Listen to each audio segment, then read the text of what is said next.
Hi, grandkids. It's Grandma Eva. I'm here to do the book of Joshua, which is the sixth book in the Old Testament. And this book right here is about Joshua, the one that took over Moses. Okay, remember Moses was the one that God used to bring the Israelites out of Egypt. Okay, and because Moses was not able to go into the promised land, Moses did not want them to go by themselves. He didn't want to leave them like, sheep without a shepherd. So he asked the Lord to find someone, and the Lord chose Joshua. Joshua was the one that assisted Moses a lot, and he was around Moses all the time. And so that's who God chose, and God had Moses give him some of his what do you call it, like a spirit, but not all of it. Okay. So then, so here we are. Remember, they mourned Moses' death for 30 days. So this is after those 30 days. So in Joshua, I just want to let you know that they say here that the Lord saves. May the Lord save. That's what Joshua stands for. That the Lord saves, or may the Lord saves. There's different versions, but it does mean Lord saves. Okay. And also, I want to remind y'all that Joshua came from the tribe of Ephraim, which was Joseph's youngest son. Remember Joseph? He's the one from Genesis who was sold, one of the 12 sons of Israel who got sold because of his brothers being jealous. They sold him into slavery. He ended up in Egypt, but like he said, it was all part of God's plan, because he ended up being the right-hand man of Pharaoh, and he was there right when the famine came, and he was able to save his family, the Israelites and all that, and that's how they ended up in Egypt. And then 400 years later, here's Moses having to get him out of Egypt, and so now they're going into the promised land, and Joshua is the one that's going to take them into the promised land. So I'm just going to read the very first few verses, because this is where the Lord is speaking to Joshua. And he says this in verse 1 of chapter 1 of Joshua.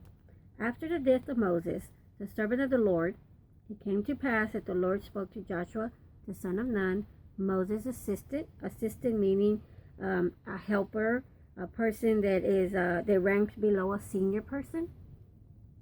It says, saying, Moses my servant is dead. Now therefore arise, go over this Jordan, you and all this people, to the land which I am giving to them, the children of Israel. Every place that the sole of your foot would tread upon, I have given you, as I said to Moses. From the wilderness and this Lebanon as far as the great river, the river Euphrates, all the land of the Hittites, and to the great sea. Toward the going down of the sun shall be your territory. No man shall be able to stand before you all the days of your life. As I was with Moses, so I will be with you. I will not leave you nor forsake you. Be strong and of good courage, for to this people you shall divide as an inheritance the land which I swore to their fathers to give them. Only be strong and very courageous. So this is God speaking to Joshua, and he's encouraging Joshua. He's trying to let him know, don't be afraid. Joshua was now like the elder, because remember, Joshua and Caleb were the only two out of the 12 spies that went to go check out the promised land. He's been he's crossed over. He's been over there. He's checked it out, and he knows what's over there. But he had to wait 38 more years before he can actually go with everybody, with all the family and everything. But only out of all the people from that time, 38 years before, him and Caleb were the only ones that were still living. Okay? Out of the children and the wives. Of course, the wives, also some of them probably still living and everything. They're just elderly. But otherwise, that's why it's good to understand where you're at. And when you go to the next book, you understand it even better. So this is where the Lord is speaking to Joshua. He's encouraging them. He says, and he constantly is reminding them to be courageous, to be strong. Do not fear. Now here God reminds them in verse 7, only be strong and very courageous, that you may observe to do according to all the law which Moses my servant commanded you. Do not turn from it to the right hand or to the left, that you may prosper wherever you go. Verse 8, this book of the law shall not depart from your mouth, but you shall meditate in it day and night, that you may observe to do according to all that is written in it, for then you will make your way prosperous, and then you will have good success. Have I not commanded you? Be strong and of good courage. Do not be afraid, nor be dismayed, for the Lord your God is with you wherever you go. God is so awesome. He's like, didn't I tell you this? I'm telling you, don't be afraid. And God is awesome. So then he gets the orders to cross the Jordan. Then it says here, he gets the orders to cross the Jordan. And, okay, but he also, so he started going out there and telling everybody, okay, in 3 days, y'all got 3 days, everybody start getting ready, because in 3 days, we're fixing to cross over this Jordan River, and we're going to enter the promised land. So in 3 days, this is what we're going to do. And then he went, remember the 2.5 tribes that wanted the land on that side, and what Moses told them, like, hey, you know, what are you trying to do? Stir up some trouble between us and God again, like like your fathers did? But they said, no, that's not what we're trying to do. So he just reminded them. Remember here he says, and to the Reubenites, the Gadites, and half the tribe of Manasseh, Joshua spoke, saying, remember the word which Moses, the servant of the Lord, commanded you, saying, the Lord your God is giving you the rest and is giving you this land. So he's just reminding them, hey, remember you said you were going to do this. You're going to come and fight with us until everybody gets their inheritance and all that. And they're like, yeah, we remember. So they're like, we're cool on that. Don't worry about it. We're right here. So, I'm just breaking it down, guys. But anyway, that's what that's what it's saying here. They're like, we didn't forget. So now we're going to chapter 2. And this is where Rahab, the title of it is Rahab Hides the Spies. And in chapter 2, it's where Joshua sends 2 men into Jericho so they can go and search out the city and all that kind of stuff and see what's going on there, right? Go view the land. He almost gives like the same instructions like that Moses gave, to the 12 spies and everything like that. Go and see what you can see and let us know how it is, right? So let's go to verse 2. Let me see, it says here. So they went and came to the house of a harlot named Rahab, and verse 2, lodged there, and it was told the king of Jericho, saying, behold, men have come here tonight from the children of Israel to search out the country. They already knew. They knew. They've been watching them on the other side. Like, how can you miss them? There's over 600,000 people over there, right? And so they're like going, they sent somebody over here. So the king of Jericho sent to Rahab, saying, and we saw them going over there. To bring out the men who have come to you, who have entered your house, for they have come to search out all the country. Verse 4, then the woman took the 2 men and hid them. So she said, yes, the men came to me, but I did not know where they were from. Verse 5, and it happened as the gate was being shut, when it was dark, that the men went out. Where the men went, I do not know. Where the men went, I do not know. Pursue them quickly, for you may overtake them. So she, hit them, and she's like, I don't know where they're at. I didn't even know where they were from and stuff. So she lied to the king, but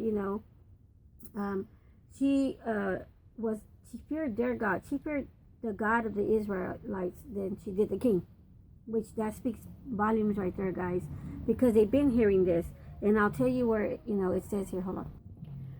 In verse 8, this is what she says. Now, before they lay down, she came up to them on the roof and said to the men, I know that the Lord has given you the land, that the terror of you has fallen on us, and that all the inhabitants of the land are faint-hearted. Like, they're really scared to the point where they almost want to faint because of you, because of the Israelites. I put, how did she know, right? And then she answers in verse 10, she says, for we have heard how the Lord dried up the waters of the Red Sea for you when you came out of Egypt, and what you did to the 2 kings of the Amorites who were on the other side of the Jordan, Sihon and Og, whom you utterly destroyed. And as soon as we heard these things, our hearts melted. Neither did there remain any more courage in anyone because of you. For the Lord your God, he is God in heaven above and on earth beneath. Now therefore I beg you, swear to me by the Lord, since I have shown you kindness, that you also will show me kindness to my father's house. Like, wow, this was 40 years ago. And they're still talking about what God did for them when he parted the Red Sea, when he took them out of Egypt and all that kind of stuff. They're still talking about it 38 years later from the time that they first went to go search out the promised land, the 2 spies. From that time, 40 years from when they came and everything, here it is 40 years later, and the people around the nations are still talking about what God did for the people of Israel. When they saw that they were moving in closer and closer, they started getting scared because they knew what was going to happen. Isn't that something? I mean, our God is so awesome. So anyway, they tell her, yes, we're going to go ahead and we promise you we won't harm your family because you did this. But in order for you to do this, you got to do one thing. You got to do your part too, and that is you got to tie a red scarlet, rope from your window because that's where she let them out of a window from her house, from where she lived at, because it was on the wall. And they said, because that's the only way we're going to know, tell everybody don't harm that part of the wall, because that's the lady that we're going to save, the one that helped us out and all that. But if you don't do your part, we can't help you. Plus, you also got to tell all your family, the ones that you want us to help out, they got to come into your house and they got to stay here and they cannot get out. And that's the red rope. Doesn't that sound familiar, right? Passover, what did they have to do? During the Passover, when God was sending in the angel of death, they had to put something red. What was it? It was the blood, right? Over the doorway, right? The Passover, that's what it stands for. And all the families of the household had to stay inside. They could not leave that house at all until the angel of death passed. Okay, this lady had to do almost the same thing, except she puts a red rope, a scarlet red rope, to mark where she lived at. All her household had to be in there, so the Israelites would not kill her family, because they were fixing to destroy everything, right? So this is what she had to do. And they said, if you don't do your part, and if any of your family members leave, then that's it. Well, our promise, we're not going to be, God's not going to deal with us on that, because you broke it. You broke what you're part of the deal. So that's awesome, don't you think? Okay, so the spies end up going back and they tell Joshua everything that the lady said, that everybody over there is afraid of us. They're afraid, they're scared. And you know what? We got this, right? Because God is with us. And so they're positive. They were not like the other 12, the other 10 spies. No, they came back with positive, encouraging words. Nothing like, ooh, this and that, right? They did not do that. They did not do that. And so here's chapter 3 now. Israel crosses the Jordan. So now 3 days have passed, and they start telling them, the officers start going through the people and start saying, okay, now keep your eyes out for what the Levites do, because once the Levites get the ark of the Lord and they start carrying it, because they're going to move forward, because God is going to go before them, because they have not been into the promised land yet. They don't know anything, where to go and this and that, because this is going to be new for them. So God told Joshua, look, Joshua, I'm going to go before y'all. Y'all don't know which way to go. I'm going to guide you. So, but you're going to have to be at least a half a mile away from the Levites and the ark and me. Okay? So let them go. Once they set off a half a mile, then you can go ahead and start following us. And I'm going to direct you. Isn't that awesome how God does this? I just love the way, God does this stuff. He is just like so awesome, because he lets them know, I'm going to go before you and I'm going to guide you so you will not get lost. That's what I think is beautiful. So he tells them, as soon as the Levites step their feet into the water of the Jordan River, the water's going to stop flowing, like coming forward, and it's going to part. It's like a little miniature, you could say, Red Sea crossing, right? Because that Jordan River is going to stop the flow. So wherever their feet, the Levites' feet stepped, the water stopped, and then they were able to cross over, so all the people of Israel could cross over. And I just thought that that's just so beautiful. I'm going to read here in verse 14. So it was, when the people set out from their camp to cross over the Jordan with the priests bearing the Ark of the Covenant before the people. Verse 15, and as those who bore the ark came to the Jordan, and the feet of the priests who bore the ark dipped in the edge of the water, for the Jordan overflows all its banks. Like it was like full, okay, during the whole time of harvest. Verse 16, that the waters which came down from upstream stood still and rose in a heap very far away at Adam, the city that is beside Zeraton. So the waters that went down into the sea of Arabah, the salt sea, filled and were cut off, and the people crossed over opposite Jericho. Then the priests who bore the ark of the covenant of the Lord stood firm on dry ground in the midst of the Jordan, and all Israel crossed over on dry ground until all the people had crossed completely over the Jordan. Over 600,000 people. Because remember, the 600,000 and more that they counted was the men that were in the military 20 years and above. So we don't know how many children and how many women and all that, because they don't give that information. So I say over 600,000 people crossed over. All right? Isn't that just amazing? Oh my God. Just beautiful. Now we're in chapter 4. In chapter 4, the title of that is the Memorial Stones. And this is talking about whenever the Israelites are crossing over, the Lord tells Joshua to choose 12 men from each tribe to grab a stone and take it with them when they cross over. And but he also told Joshua to put 12 stones in the midst of where the priests were standing, where their feet were at in dry ground. He also put 12 stones there standing up. And the Lord says that this is a memorial. This is for the children. Parents, will use this as a reminder to tell their children, like if their children were, because whenever those are in the river, but there's going to be 12 whenever they get out that they're going to place on the side too. So when they see that, they can ask them, what do these 12 stones stand for? They'll tell them, well, this is whenever we crossed over into the promised land, the Lord, stopped the waters from flowing and we crossed over on dry land. So it's going to be now a new thing they're talking about, because the old generation crossed over on, the Red Sea, right, on dry land. And now they're crossing over into the promised land from the Jordan River on dry land. So, it's almost like a little repeat, right? So, and the Lord wants them to remember this, so he's using the stones as a reminder. And this it says, verse 19 of chapter 4, now the people came up from the Jordan on the 10th day of the first month, and they camped in Gilgal on the east border of Jericho. And verse 20, and those 12 stones which they took out of the Jordan, Joshua set up in Gilgal. Verse 21, then he spoke to the children of Israel, saying, when your children ask their fathers in time to come, saying, what are these stones?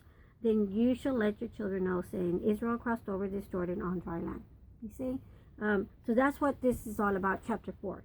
Now let's get to chapter 5, and it's on the second generation circumcised. But I did want to make a note. You see how God gives us information right here in verse, we just got to reading, verse 10. Now the people came up from Jordan on the 10th day of the first month. What is the first month? It's March and April. It's on the 10th day. What happens on the 14th day? What happens on the 15th day of the first month? Right? That's something to think about, because they have to remember all this stuff and what they got to do. So it was already like the 41st year, because whenever you can look at, so they just went into a new year. Now the new year starting. Okay, so it's the 41st year. So let's get to this on chapter 5. Okay, now this is chapter 5, and a lot of things happen in chapter 5, because in chapter 5 the Lord tells Joshua that he's going to have to circumcise all the men in the new generation, in the second generation. And the reason why he does this is because, starting with verse 2, at that time the Lord said to Joshua, make flint knives for yourself and circumcise the sons of Israel again the second time. So Joshua made flint knives for himself and circumcised the sons of Israel at the hill of the foreskins. And this is the reason why Joshua circumcised them. All the people who came out of Egypt who were males, all the men of war, had died in the wilderness on the way after they had come out of Egypt.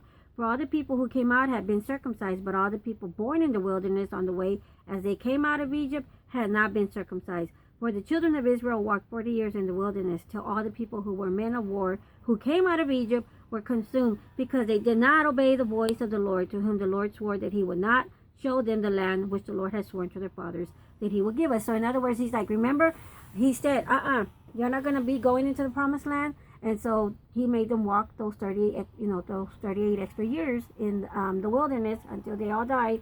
And all these new generation kids that were born while they were in the wilderness, they were not circumcised, because even some of the younger kids, they were circumcised back, in Exodus while they were still in Egypt. But these are talking about the ones that were born in the wilderness. And it says, then Joshua circumcises, verse 7, their sons whom he raised up in their place, for they were uncircumcised, because they had not been circumcised on the way. But then this is what's so beautiful, because also it says now, verse 10, now the children of Israel camped in Gilgal and kept the Passover on the 14th day of the month at twilight on the plains of Jericho. And they ate of the produce of the land on the day after the Passover, unleavened bread and parched grain on the very same day. Then the manna ceased on the day after they had eaten the produce. The manna, remember what God was feeding them? The manna, the bread from heaven, that stopped. So for 41 years, God was feeding them. It stopped on that Passover. When they ate the Passover, after they ate the Passover and everything, it stopped. Isn't that something? God was taking care of them until he got them into the promised land, and they were able to eat from from everything that they had. They would have had this after the second year, whenever he sent the 12 spies in there, but because of what they did, they were not able to. So now 38 years later, now they're going in there and they're going to be able to eat off of the land that God promised He was going to give them. So that's why we have to be careful what we do, children, also, because sometimes the Lord is telling us to do something and we're not obedient to Him. So then we're going to have to wait a little bit longer just to get to where He wanted to get us to. Maybe a year, maybe 10 years ago, maybe 30 years ago, maybe 40. You know what I mean? So we got to be careful, guys. All right? That's why it's so important to listen, because this is examples. The Israelites were examples to us and what the Lord, how He wants us to be obedient, how He wants us to listen to His instructions in our daily life. Okay? So that was chapter 5. We're not done with chapter 5, but here you see they did the Passover. They're still teaching the generations, the newer generations, about the Passover. They did not stop just because they got in the promised land. And here they are over 2,000 years from this time. It's more than 2,000 years. It's like a long, it's like maybe over 3,000 or something years later. The Israelites in present time are still doing this. They're still doing the Passover. Okay? And so that's what I think is so beautiful. But then we have where the commander of the army of the Lord comes and speaks to Joshua, which I think is beautiful there, that the Lord sends someone to guide Joshua. So the commander of the Lord, which was an angel, came, and Joshua, whenever he was looking over the land, looking at Jericho, and he saw this man there, and he's like, "Are you an enemy? Are you for us? Are you against us?" And the man told him, "No, I'm, commander of the Lord." And quickly Joshua fell to his, he fell to his face, because, he's from the Lord God Almighty. But the man said, no, don't do it. He didn't say, no, don't do that. What he told him was, and I'm going to read that to you, so I don't want to be adding words. Verse 14, it says, no, he said, no, but as commander of the army of the Lord, I have come now, or now come. And Joshua fell on his face to the earth and worshipped and said to him, what does my Lord say to his servant? Verse 15, then the commander of the Lord's army said to Joshua, take your sandals off your foot, for the place where you stand is holy. And Joshua did so. And that's exactly what God told Moses when He was fixing to give Moses the instructions of what He wanted him to do, right? Like taking the children out of Egypt. So at the burning bush, that's what the Lord said, take your shoes off, because where you stand is holy. And so now we're going to chapter 6, and this is where He's going to be giving the instructions on the destruction of Jericho and all the things that He had to do. And one of the things that He said, starting with verse 1, is, now Jericho was securely shut up because of the children of Israel. They were afraid, so they closed everything in, the kingdom, shut all the gates and everything like that. It says, none went out and none came in. And the Lord said to Joshua, see, I have given Jericho into your hand, its king and the mighty men of valor. You shall march around the city, all you men of war. You shall go around the city once. This you should do. They're going to do this for 6 days. 7 priests will bear 7 trumpet ram horns before the ark. But on the 7th day you shall march around the city 7 times, and the priests shall blow the trumpets. And it shall come to pass, when they make a long blast with the ram's horns, and when you hear the sound of the trumpet, that all the people shall shout with a great shout. And then the walls of the city will fall down flat, and the people shall go up, every man straight before him. Isn't that those are the instructions? Does that seem hard? Or does that sound a little bit too simple? He says, march around every day, right? With the ark being carried by the priest. They're going to march around at one time. All the people, over 600,000 people, right, doing that. And then on the 7th day, you're going to do it 7 times. And then they're going to blow. The priests are going to blow, because remember, only the priests can blow those horns. Those are the ones that were supposed to be blowing it for whatever different reasons it was. And when they blow, everyone shouts. And when that happens, it's going to cause the walls to tumble down. So all the doors and windows and everything that was locked up to prevent them from going in, it doesn't matter, because all of that is coming down. Except for where, remember? Where, who was it? There was the harlot, or the prostitute. What was her name? In chapter 2, it was Rahab. And remember what she did, and then the promise they told her? Okay, God didn't forget about the promise, and neither did Joshua and all that. And so they were reminded to make sure that they, save that lady in her household, whoever's in there with her. You get rid of everybody else. You just slaughter. That's it. Remove it. You're not going to be left nothing of Jericho. Nothing. Just that family, Rahab's family. That's all. So, I mean, isn't that something how God, He doesn't forget, and he sticks to what he says. Okay, they promised her, and therefore they're with him, and he's showing her, also other people, because that they're going to go, all her family, that whether it was her father, brothers, nieces, nephews, whatever, they're going to spread. You know what? They're gonna, like, if you're from Jericho, how are you still alive? Well, let me tell you what happened. They're going to be talking about this, right? So God sticks to his word. If he says he's going to do something, he's going to do it. Now in chapter 6, verse 24, this is what was done. It says, so they brought out all the relatives of Rahab's and left them outside the camp of Israel. Verse 24, but they burned the city and all that was in it with fire. Only the silver and gold and the vessels of bronze and iron they put into the treasury of the house of the Lord. That's all of that went to God, went to him, and went to his house. All right? Nothing else was supposed to be spared. Only Rahab and her family, and this gold right here, silver and gold and all that. So pay attention to that, because in chapter 7 it says defeat at Ai. Now the reason there was a defeat at Ai, who was defeated? Okay, now I want you to pay attention to this. I'm going to start with verse 1. But the children of Israel committed a trespass regarding the accursed things, for Achan, the son of Carmi, the son of Zabdi, the son of Zerah, of the tribe of Judah, took of the accursed things. So the anger of the Lord burned against the children of Israel. I said, oh wow, they stole from God and disobeyed him too. Because now that anything that was taken, they were stealing it from the Lord, because it's only, all the stuff was supposed to be given to the Lord. So anything that they took, put in their pocket, this and that, they're stealing it from who? From God. We have to be careful what we do, guys. That's the same with the tithing. We're supposed to give to our Lord God, what all he has is 10% of whatever he blesses us with. Meaning, my grandkids, you want to know, what does that mean? 10%. Come on, math, 10% from $1 is a dime. From $20 is how much? $2. From $30 is $3. From $300 it's $30. Guys, come on, that's not a lot of money. God's not asking a lot from us. He's just asking 10%. But a lot of times we want to talk a little bit here, a little bit there, and then here you go. That's all we have. We have to be careful what we're doing. Okay. Well, anyway, I don't want to get into all that with this, but anyway, this is what happens here. So, verse 2, now Joshua sent men from Jericho to Ai, which is beside Beth-aven and on the east side of Bethel, and spoke to them, saying, go up and spy out the country. So they go and they spy out this country, and they're like, oh, they're small, this and that. Don't worry, they're only a few. We can handle them, right? So then Joshua, it says here that, so about 3,000 men went up there, just 3,000. There was many. There was like over 600,000, right? It says, about 3,000 men went up there, but they fled before the men of Ai. The men of Ai were beating them. He said, and the men of Ai struck down about 36 men, for they chased them from before the gates as far as Shebarim, and struck them down on the descent.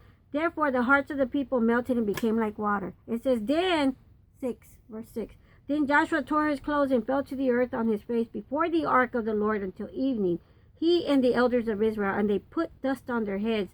And Joshua said at last, Lord God, why have you brought these people over the Jordan at all, to deliver us into the hand of the Amorites, to destroy us? Like, why did you do this? Why did you bring us over here so they could destroy us? Like, why? Why is this happening? You said we were going to, overtake them. This was going to be easy peasy, right? So this is God's answer. Y'all listen. Y'all pay attention now, okay? He learned from Moses how to speak to the Lord. He's like, all these people are going to hear what happened, and they're going to be like, what? They can't even defeat Ai. And, what are the people going to think? The other people are going to think they were easy to mess with, and they're going to come and attack us, and then we are going to be afraid to move forward and all that. So he learned how to talk from Moses, right? Well, this is what God tells him in verse 10.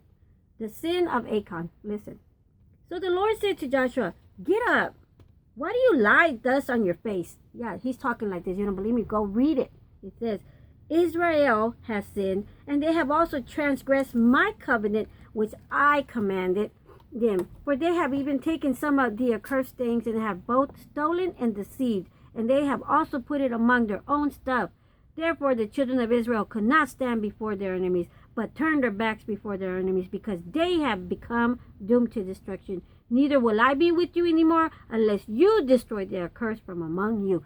Get up, sanctify the people, and say, sanctify yourselves for tomorrow, because thus says the Lord God of Israel, there is an accursed thing in your midst. He's like, hey, wait a minute. Not my fault what's happening. It's your fault. It's Israel's fault. Because they did things I did not tell them to do.